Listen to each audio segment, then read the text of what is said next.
You have been working towards a certain goal, that is your conscious will, and you are about to achieve what you set out to do. But suddenly the unconscious will begins to manifest itself every time you feel that you are going to complete it, that you are going to achieve it. For no reason at all, you mess everything up. Have you ever felt like you were on the verge of achieving something big, but suddenly you find yourself sabotaging yourself? Does that feeling of doubt that prevents you from moving forward sound familiar to you? It happens to many of us. We become our own enemies and begin to sabotage ourselves. Then we make irrational decisions, experience mental blocks, and even physical pain that ruins our plans. It is as if a mysterious force suddenly took control of our will, moving us away from our goals. Self-sabotage is a kind of unconscious defense mechanism that is activated in moments of transition or transformation.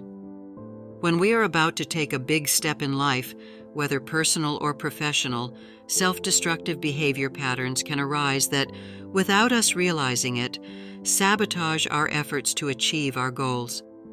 These behaviors, rooted in our past experiences and limiting beliefs, act as internal obstacles that prevent us from moving toward change. Self-sabotage is an unconscious strategy we use to keep ourselves within safe, known boundaries. By avoiding new or challenging situations, we seek to preserve a state of comfort, even if it means giving up opportunities for growth. It's as if our mind builds a protective wall around our comfort zone, preventing us from venturing into the unknown. Today we're going to talk about self-sabotage, those inner voices that tell you that you're not good enough, that you won't make it, or that you don't deserve success. It's like putting obstacles in the way of your own dreams. We'll take a look at the triggers of this self-destructive attitude and how to overcome it. Are you ready for everything we'll reveal in this session? This video will truly blow your mind. Let's get started then. Why do we self-sabotage? Why do we ruin our own plans for no good reason? Swiss psychiatrist and psychologist Carl Jung, one of the most influential psychologists of the 20th century, offered deep and complex insights into self-sabotage. For him, this phenomenon was not simply a conscious choice, but an internal conflict that often ran deep within the psyche. For Jung, there is a constant interaction between the conscious and unconscious realms of the psyche, which, combined, create our complete personality. However, a significant portion of who we are, what we really want, what we are capable of, and the reasons why we do what we do, lies in the realm of the unconscious. For Jung, the unconscious is what dominates our conscious decisions, especially in matters of vital importance. Jung noticed a part of our mind that he called the shadow, but we must be clear that the shadow is not the dark and negative side of our personality. It is not a sinister part of us, but a psychological container where we store all the repressed aspects of our personality. According to the psychologist, the shadow represents the aspects that we repress or deny, often because they are considered socially unacceptable or negative, those that we are not willing or able to face or reintegrate at the moment. In this dark container, we hide unwanted aspects of ourselves, traumas, unmet needs, rejections, aspects not accepted by our parents or by society, or some experience that made us interpret that these traits will make us suffer, and an infinite number of other reasons. So to pretend they are not part of us, we lock them in the trunk of shadow. The point is that according to Jung, the repression of these unwanted traits in ourselves does not solve anything, since they do not disappear, but rather operate from the depths of the shadow, rebelling against our conscious mind and its objectives. Jung believed that the collective unconscious and the shadow played a crucial role in self-sabotage. These repressed aspects can generate internal conflict, which in turn leads to self-destructive behaviors. But let's review the answers that Carl Jung gives us as possible causes of self-sabotage. Conflict between ego and shadow. The image we have of ourselves, our ego, often clashes with the darkest and most repressed aspects of our personality, what we know as the shadow. This internal struggle, like a battle between two opposing forces, can lead us to self-destructive behaviors as we constantly seek to reconcile these two parts of ourselves. This internal duality creates a tension that, if not managed properly, can lead to self-destructive behavior. However, recognizing and accepting this shadow is the first step toward more authentic personal growth. Fear of totality. By repressing aspects of our personality, we avoid experiencing the totality of our existence. This fear of totality can lead us to sabotage our own achievements. Repressing facets of our personality is like living in a house with many closed rooms. By denying or hiding parts of who we are, we limit ourselves to experiencing only a fraction of our life. This fear of totality, of showing ourselves as we are, is often rooted in the fear of other people's judgment, disapproval, or rejection. We believe that if we show our vulnerabilities, our deepest desires, or our quirks, others will judge or reject us. However, this belief is often unfounded. By avoiding being authentic, we are constantly fighting against ourselves, creating internal dissonance that can manifest itself in a variety of ways, from anxiety and depression to sabotaging our own achievements. Why? Because by not accepting all the facets of our personality, we are in constant conflict with a part of ourselves that longs to be expressed. Fear of the whole leads us to sabotage our own achievements because it prevents us from reaching our full potential. When we limit ourselves to a reduced version of ourselves, we forego opportunities, authentic relationships, and enriching experiences. It's like driving a car with the handbrake on, preventing us from reaching top speed. By accepting all facets of our personality, we are embracing our humanity in all its complexity.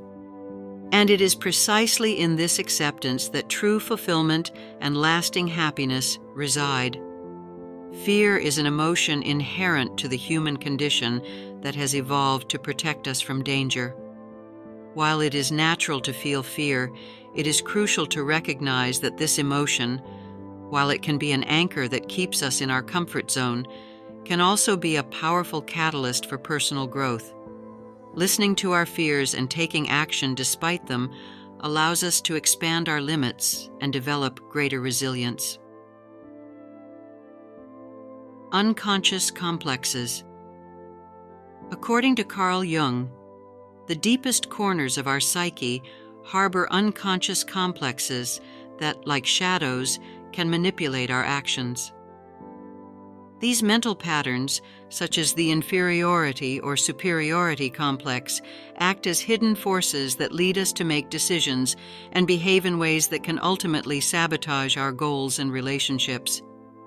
By not being aware of these complexes, we fall into psychological traps that prevent us from reaching our full potential.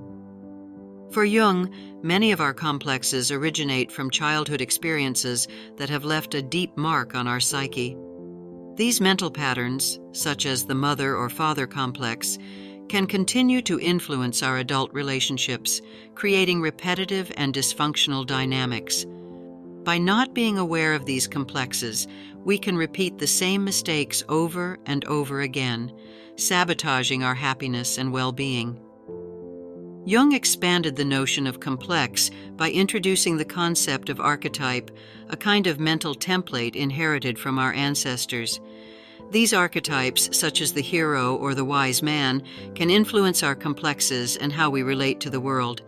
By understanding these archetypes and the associated complexes, we can develop greater self-awareness and free ourselves from limiting patterns. Projection. By projecting our negative aspects onto others, we can create interpersonal conflicts that in turn prevent us from achieving our goals. Jung explained how our own shadows, those aspects of ourselves that we prefer to hide or deny, can distort our perceptions of others. By projecting these negative aspects onto others, we create an altered reality where we perceive others as the source of our internal conflicts. This dynamic, far from resolving our difficulties, magnifies them and generates tensions in our relationships. Instead of moving toward our goals, we get caught in a cycle of blaming others for our own problems, thereby avoiding the opportunity to grow and transform ourselves. According to Jung, by projecting our less acceptable aspects onto others, we avoid confronting our own shadows and taking responsibility for our actions. This tendency to externalize our problems prevents us from reaching our full potential because it keeps us focused on others rather than on our own personal development. Jung argued that projection is a natural psychological mechanism, but that it can become an obstacle to our growth if we are not aware of it. Overcoming projection involves a process of self-knowledge and acceptance that allows us to free ourselves from the limitations imposed by our own shadows.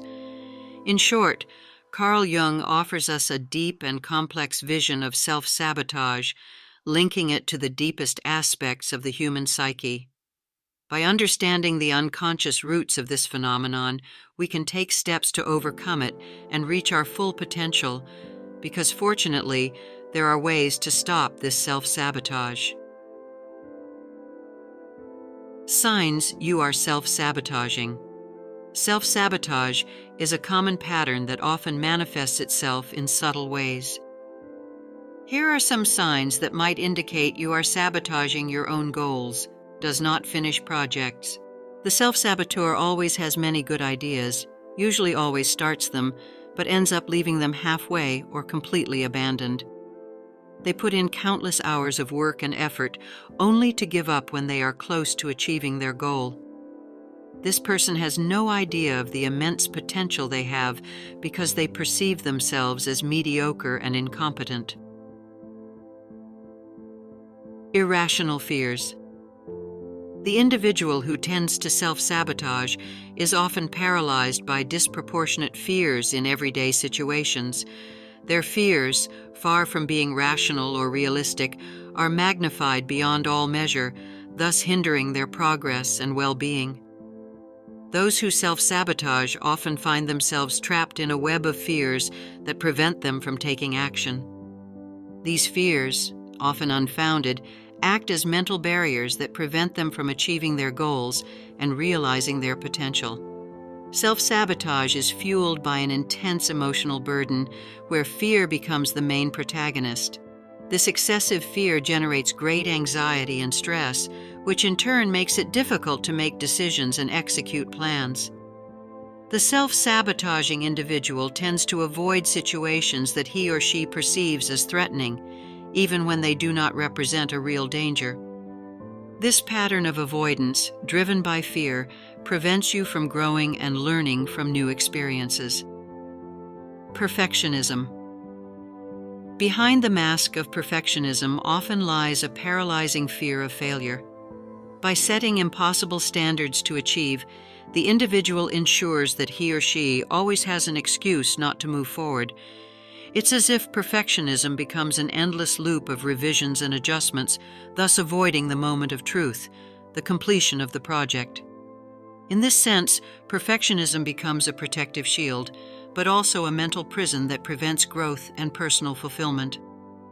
Vicious circle of negativity. The self-saboteur often gets stuck in a cycle of negative thoughts, focusing on what's missing or what could go wrong. This lack of perspective prevents them from appreciating positive circumstances and prevents them from moving toward their goals. The self-sabotaging individual tends to filter reality through a negative lens, magnifying problems and minimizing achievements.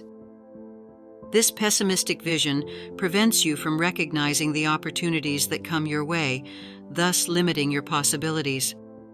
Low self-esteem can lead a person to focus on their flaws and underestimate their abilities. In doing so, they create a self-fulfilling prophecy where opportunities are dismissed out of fear of failure. Self-saboteurs tend to constantly seek evidence that confirms their negative beliefs, ignoring any signs that contradict their pessimistic view. This pattern of thinking reinforces their belief that things will always go wrong. Low self-esteem. We have all felt the sensation of inadequacy at some point in our lives. However, when we allow this feeling to dominate us and feed it with constant self-criticism, we find ourselves trapped in a vicious circle that erodes our self-esteem. This self-destructive pattern manifests itself in a variety of ways, such as chronic procrastination or the development of unhealthy habits. For example, if we constantly put off important tasks due to a lack of confidence in our abilities, we are sabotaging our own opportunities for growth and success. Difficulty making decisions. Self-sabotagers often find themselves trapped in a maze of indecision. Despite having all the data at their disposal, it is almost impossible for them to make a firm decision and move forward. This paralysis of choice leads them to constantly procrastinate, thus avoiding facing the consequences of their decisions, whether positive or negative. Procrastination. It is a very common habit among self-saboteurs to put off everything, to postpone the execution of their projects. The reason for this may be fear of the end result, and this is a contradictory feeling, as it can be caused by working on a project that you don't like, or, on the other hand, one that you like so much that you fear not doing it well. By postponing a task and downplaying its importance, a person is creating a kind of alibi for themselves. If the results are not as expected, you can blame your lack of effort or resources, thus protecting yourself from the possible frustration of failure. How can we stop self-sabotage? Well, when self-sabotage is the product of a dissonance between conscious and unconscious motives, then, according to Jung, in order to achieve a more authentic and complete being, we must integrate the shadow into the personality. It is like turning on a light in the darkness of the being and being aware of the unconscious in order to discover what is truly hidden deep down. I'll give you an example to make it clearer. John is a single man who wants to have a romantic relationship with someone. That is his conscious goal, and he consciously seeks to meet people and dates different people. But he repeatedly messes up the progress he makes with some of them. For example, after going out with a person several times and feeling like they're both falling in love, he disappears without saying anything. Or suddenly, it has also happened to you that you enter into a relationship, but without knowing why, you do a series of things that displease your partner and make him or her break up with you. From his conscious perspective, Juan wants to get into a relationship, but as soon as his goal seems to be fulfilled, he messes everything up without really knowing why. It's as if an unwanted guest is hiding in the depths of your being, destroying your conscious efforts to have a stable relationship. This unwanted guest, hiding in Juan's shadow, represents a repressed aspect, avoiding getting hurt. Because he had a long-term relationship in the past in which he suffered greatly, Juan has unconsciously repudiated the commitment. He perceived that having committed and given himself in his relationships was what made him suffer. And so, self-sabotaging your conscious efforts to build a relationship is like unconsciously thinking that the less commitment and less giving, the less suffering. So, in a desperate attempt to preserve his safety, the unconscious will manipulate the conscious motives so that Juan cannot find or maintain a relationship. The solution to self-sabotage that comes from a repressed aspect of ourselves requires recognizing both conscious and unconscious needs and motives, and this requires observation and sincerity, which with the help of a therapist will surely be better treated. Once we are aware of our unconscious needs, it is necessary to recognize them and integrate this shadow into our conscious personality. So instead of projecting himself as a man with the potential to be hurt by committing and giving himself to a relationship, perhaps Juan could project himself as a man who, by willingly committing to the right person, will be able to enjoy connection, permanence, affection, and a greater sense of purpose in life. Another example might be this.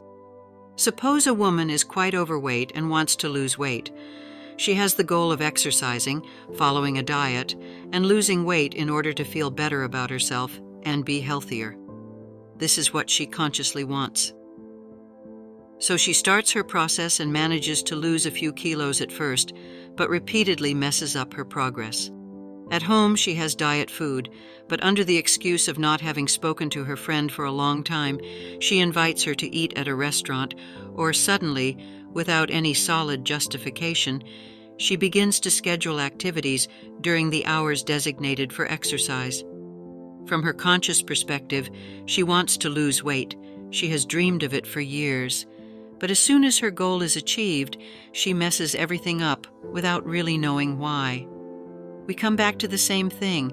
It is as if an unwanted guest is hiding in the depths of your being, destroying your conscious efforts. That unwanted guest, that personality hidden in the shadow of this woman, represents a repressed aspect, avoiding the suffering caused by a trauma caused in the past when she was brutally abused. She has unconsciously rejected the perception of herself as physically attractive in order to avoid being abused again. It is as if she unconsciously thinks that the less attractive she looks, the less she will attract the attention of predators. So this repressed aspect of her self-sabotages her conscious efforts to lose weight and also plays a paradoxical role. On the one hand, it wants to be part of her consciousness. It wants to be noticed, and so it sabotages the conscious personality. But on the other hand, he doesn't want to be brought out of hiding because he would lose his power and control.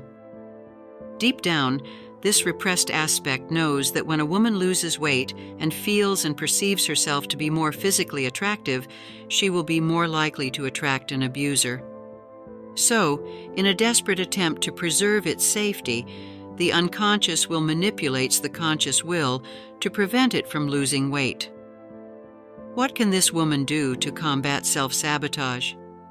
Instead of projecting yourself as a woman with the potential to attract abusers just because of your physical appearance, perhaps you can project yourself as a woman whose healthy state can help you recognize your worth, improve your self-esteem, and your different areas of life, and thus attract better people around you. In this way, the repressed aspect would not have to sabotage conscious goals. How to overcome self-sabotage. Carl Jung's insights offer a profound framework for understanding and overcoming self-sabotage. By integrating these perspectives into our daily lives, we can begin a path towards self-acceptance and personal growth.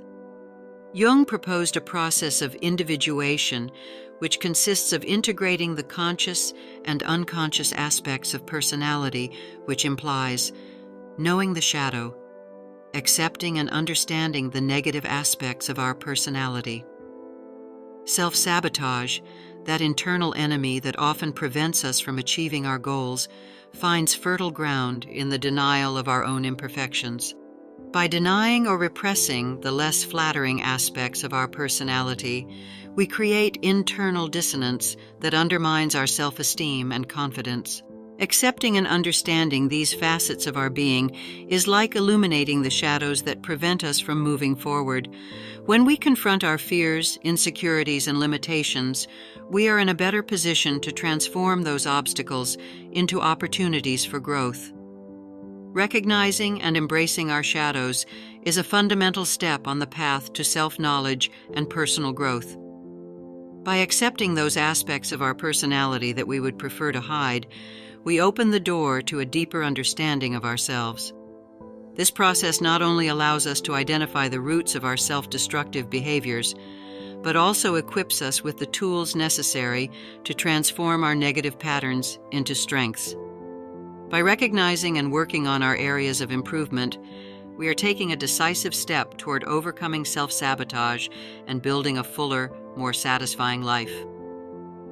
Integrate the shadow, incorporating repressed aspects into our consciousness. Psychology teaches us that the human mind is a complex labyrinth of thoughts, emotions, and experiences. A significant part of our psyche operates at an unconscious level, where the desires, fears, and memories we have repressed reside. To achieve optimal mental health, it is essential to integrate these unconscious aspects into our consciousness. In this way, we can resolve internal conflicts and establish more authentic relationships with ourselves and with others. Personal growth involves a journey toward self-discovery, a process that requires us to confront our fears and vulnerabilities. We often avoid exploring aspects of our personality that we find uncomfortable or painful. However, it is precisely in these shadows that the keys to our development are hidden. By embracing and understanding these repressed aspects, we can transcend our limitations and reach greater potential. Developing individuation. According to Jungian psychology, self-sabotage is a manifestation of a split or fragmented personality. To overcome this, we must embark on a process of internal unification. Individuation, in this sense, is a path to psychological wholeness. By integrating the contradictory aspects of our psyche, we can free ourselves from the internal conflicts that prevent us from reaching our full potential. For Carl Jung, overcoming self-sabotage is a journey toward self-discovery. This process, known as individuation, involves integrating all the facets of our personality, both conscious and unconscious, to form a more complete and authentic self. By accepting and understanding our shadows and our brighter sides, we can transcend self-destructive patterns and build a unique and strong identity. Individuation, according to Jung, is not about conforming to an ideal or being like everyone else. Rather, it is a process of developing our own uniqueness. By integrating all facets of our personality, we can create a unique and authentic identity that allows us to live a more meaningful and satisfying life. Overcoming self-sabotage is ultimately a path to realizing our true selves. Practical techniques that can help integrate the Shadow Jung's insights on self-sabotage have profound practical implications. By understanding the unconscious roots of our self-destructive behaviors, we can work more effectively to overcome them. Shadow integration is a fascinating journey toward self-knowledge and healing. It is a process that requires patience, honesty, and a genuine commitment to oneself. Next, let's delve into some of the techniques suggested by Carl Jung to stop and overcome self-sabotage. Jungian therapy, a type of psychotherapy that focuses on exploring the unconscious, archetypes, and shadow integration. Gestalt therapy helps you become aware of your behavioral patterns and experience your emotions in the present. Support groups, connecting with other people who are working on their own personal development, can be very beneficial. Put yourself in other people's shoes to better understand their perspectives. Meditation and introspection. Practicing meditation and introspection can help us connect with our unconscious and identify thought patterns that contribute to self-sabotage. Working with dreams. Dreams can offer valuable clues about our unconscious and the internal conflicts we experience. Personal development. Through activities such as therapy, coaching, and personal development, we can learn to know ourselves better and overcome our challenges. Reflective journal. Make it your constant companion where you will let your thoughts flow uncensored, exploring topics that make you uncomfortable or that you avoid. Write letters to your shadow, describing the aspects of yourself that you reject, expressing your feelings and seeking understanding. Write down your dreams in detail and look for recurring patterns or symbols. Create stories, poems, or songs that reflect your experiences and internal conflicts. Mindfulness in everyday life. Practice mindfulness in your daily activities such as eating, walking, or bathing. Body scan. Observe the sensations in your body without judging them, paying special attention to areas where you feel tension. Creating mandalas. Mandalas are powerful tools to visualize and symbolize the different aspects of your personality. Exploring mythical characters. Identify which characters from myths and legends you feel connected to and reflect on the qualities they share with you. Creating a personal altar. Dedicate a space in your home to symbols and objects that represent your archetypes. Explore your creativity. Express your emotions and thoughts through visual art, or release repressed energy through body and musical expression. Take refuge in nature. Get in touch with nature through mindful walks in the park or forest. Celebrate the changing seasons and find meaning in natural cycles. Gardening. Growing plants can be a therapeutic way to connect with the earth and life. Remember, shadow integration is a unique process for each person. There is no magic formula, but by experimenting with these techniques and keeping an open and curious attitude, you can discover your own path to healing and wholeness. Self-sabotage, that internal enemy that often prevents us from achieving our goals, finds fertile ground in the denial of our own imperfections. By denying or repressing the less flattering aspects of our personality, we create internal dissonance that undermines our self-esteem and confidence. Accepting and understanding these facets of our being is like illuminating the shadows that prevent us from moving forward. When we confront our fears, insecurities, and limitations, we are in a better position to transform those obstacles into opportunities for growth. We are always looking for our well-being. We always want the best for ourselves, but we have beliefs, we have habits, and we have a subconscious with other needs that are sometimes contrary to what our conscious mind tells us.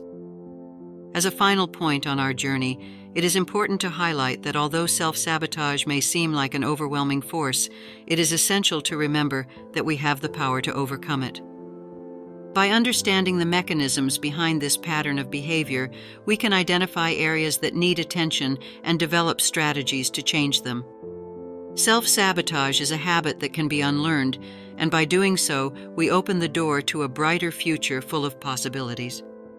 Now that you know more about self-sabotage, about unconscious and conscious motives, the difference and dissonance between them and the havoc they can wreak in our lives, disarming our goals and even destroying our lives, I invite you to reflect. Pay attention to your thoughts and emotions. Do you find yourself constantly looking for excuses? Do you sabotage yourself before others can? Yes. Analyze yourself. Think, reflect. Do it with brutal sincerity, and if possible with the help of a therapist, so that you can sweep away those obstacles that are preventing you from achieving your goals. Facing self-sabotage can be challenging, but you don't have to do it alone. There are numerous resources and support communities that can give you the tools and encouragement you need to overcome this obstacle. By connecting with others who share similar experiences, you can learn from their strategies and find the motivation to keep going. Thank you for joining me. I hope this video has been enlightening and useful. If so, please give us a like and share it. Tell us about your experience in the comments. Your opinion is very helpful for our community. I look forward to seeing you at our next meeting so we can continue learning together about the complex and fascinating human mind.